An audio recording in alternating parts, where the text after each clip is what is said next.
सन्माननीय माझे मित्र आदरणीय धनंजय मुंडे साहेबांसाठी जे तुम्ही विचारलं त्यांना माझ्या एकच सल्ला तर नाही, पण मैत्रीच्या शुभेच्छा नक्कीच आहेत. पण त्यांची प्रकृती लवकरात लवकर चांगली हो आणि ते मैदानात येऊत एवढीच आपलं नाही. त्या बिचाऱ्यांचं काय त्याचं काय होते नाही कशाला म्हणणार, ती काय राजकारणी नाही ना. तो त्याच्या पद्धतीने काम करतोय. आता राजकीय पोळ्या भाजायला मी काय राजकारण्याचं लिकरू आहे का काय?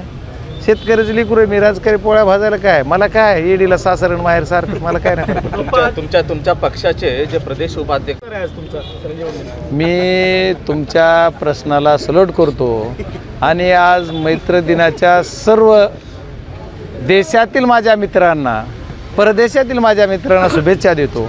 आणि नाही पुढचं ऐका तर त्या शुभेच्छा मी सर्वांना देतो. आणि सन्माननीय माझे मित्र आदरणीय धनंजय मुंडे साहेबांसाठी जे तुम्ही विचारलं त्यांना माझ्या एकच सल्ला तर नाही, पण मैत्रीच्या शुभेच्छा नक्कीच आहेत. पण त्यांची प्रकृती लवकरात लवकर चांगली हो आणि ते मैदानात येऊत एवढीच आपलं